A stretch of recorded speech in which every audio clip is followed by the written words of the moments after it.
Live at 5, this is 13 News Now. And we start tonight with the weather as rain pushes through Hampton roads. We've seen some sprinkles so far today, and you can see right there a lot of green showing up on that radar right now. All right, Jeff is in now with more on the wet weather. Jeff. Yeah, but not a lot of heavy rain, and of course much of the day was rain-free. We had told you yesterday that would be the case until later in the afternoon. You can see some raindrops hitting the Skyview camera lens here, but not a whole lot down at the ground. It is fairly light. Some of these darker areas, it's a little bit heavier. You can see we've had several batches of these move through, but the tendency is for everything to sort of die out a little bit as it gets here closer to the coastline. We do have one batch out here to the west. We'll focus in on a minute that's a little bit heavier, but right now, as I just showed you, where are we? We're right about in there, the letter R in the word Norfolk, and yet you just saw it's not raining terribly heavy. This is a live picture, and look at that, starting to even move out now. A little bit heavier when you get down here near the state line with North Carolina, and then there's another batch that goes southward into North Carolina, just some scattered showers. This area might have a rumble of thunder in it, certainly some heavier precipitation heading right toward the Petersburg area. That'll bypass most of us. So out there right now, a very warm 66 degrees. Winds out of the south at 21. An hour ago, actually an hour and a half ago, they were gusting to 43 miles per hour. So really, really windy out there today. What can we expect going through the evening? Well, temperatures stay very mild until about 11 or 12 o'clock. Then they drop. Our high for tomorrow, by the way, is going to be whatever the temperature is at midnight. Notice the rain chances actually go up a little bit into the 8 o'clock hour, and then they come down. And once we get past about 3 o'clock, they drop even more significantly. So we'll be back in a few minutes to talk about a wet pattern once this one leaves, setting up as we get into the end of the weekend and next week. All right, Jeff, thanks so much. We've learned new information tonight about a disturbing case of child neglect in Matthews County that ended with the death of a 1-year-old boy. His mother, Miranda Gilbert, appeared in court for the first time today. She's accused of leaving the boy alone in a bathtub. He was found with severe burns from the hot water. 13 News Now reporter Nico Clemens was in the courtroom today, and he gives us an update live from Matthews County. Nico. Hey, David, Miranda Gilbert was only in court today for about 2 minutes, but the bigger news is what's inside that criminal complaint and the court documents. It explains how that 1-year-old died and what the conditions were like inside that home. We are going to prepare for trial. Rats, mice, cockroaches. That's what investigators say they found inside Miranda Gilbert's home last week. Gilbert is charged in the death of her 1-year-old son. This is a very tragic case. A medical examiner deemed the child's death a homicide after finding injuries to the child's head. Commonwealth's attorney Tom Bowen. It's very disturbing to see the evidence, and we'll just but I'm not going to comment on what that evidence is. Gilbert has 2 other children, a 2- and a 3-year-old. Investigators say the kids were living in extremely deplorable conditions. According to the criminal complaint, there were a significant amount of rats, mice, and cockroaches eating leftover food laying around in the home. Investigators found rodent feces and waste inside the home, including in areas where Gilbert stored the children's diapers, inside food products, and where Gilbert kept food in the kitchen. It's going to upset anybody to have the death of a 1-year-old child who dies under these circumstances. Last Thursday, Gilbert admitted to leaving her 1-year-old son alone in the bathtub. When she came back, she found her child face down in the tub. According to the criminal complaint, the child died from severe burns to his face and body from the extremely hot water. This would be disturbing to anybody. And there was also a civil hearing regarding social services removing Gilbert's other 2 kids from their grandmother's home and placing them in either foster care or with another family member. Now, the attorney for Matthews County Social Services declined to comment on how that hearing went. Gilbert's attorney did not ask for a bond today, and Gilbert has a preliminary hearing scheduled for April 4th. Live in Matthews County, I'm Nico Clemens, 13 News Now. New information tonight out of Norfolk. We now know the name of a man who was shot and killed last night. He's been identified as 19-year-old Keshawn Alexander. A spokesperson confirms he was a student at Norfolk Public Schools, Lake Taylor. Police say he was shot on Ollinger Street in the Compostela neighborhood just after 8 o'clock yesterday. We're told 38-year-old Joseph Burke Jr. was taken into custody last night. He's behind bars tonight, charged with second-degree murder. Right now, police in Williamsburg are actively asking for your help. finding a woman accused in a serious hit-and-run crash. It happened early Sunday morning on Monticello Avenue between Compton Drive and Ironbound Road. This is the woman they say was driving right there, Rebecca Ginger Burwell.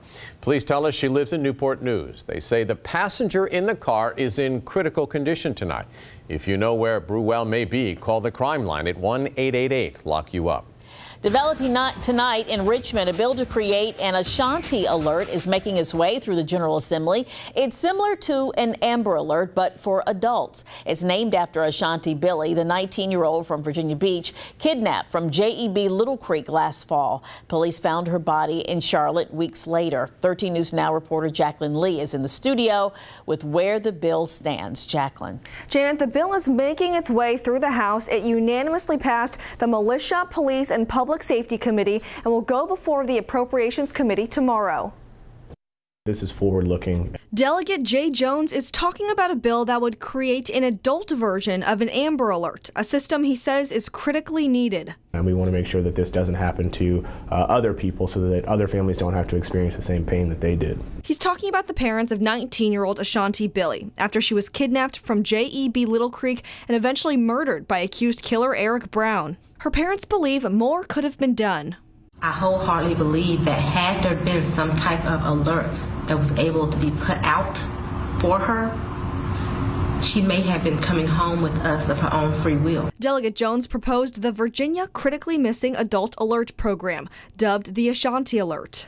But we've really written it so narrowly so that it's focusing only on people who are abducted or believed to be missing at the discretion of the state police. Through push alerts and billboards, the public would be notified about involuntarily missing adults who are too old for an Amber Alert but too young for a Silver Alert. I'm very proud of the fact that we've got Democrats and Republicans who have signed on to this legislation because, as I have said, this is a public safety issue. This is not a partisan issue.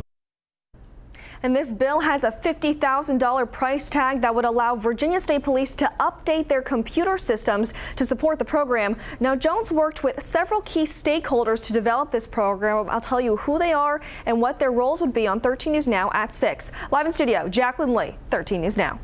An update tonight on a major traffic improvement project underway. VDOT put out a new progress report on construction at the 64-264 interchange. Along the stretch from the interchange to Newtown Road, crews recently finished drilling shafts, columns, and cap beams. They're working on retaining walls, support tiles, and erosion control. On the other stretch between the Newtown Road and Witch Duck Road exits, crews were recently awarded more than $100 million for work. It likely will begin in the next month. Developing right now, the National Weather Service is working to figure out how an alert labeled as a test was sent out as a real tsunami warning. It went to hundreds of people up and down the East Coast. 13 News Now reporter Megan Shin spoke to a meteorologist at the National Weather Service in Wakefield about the mistake.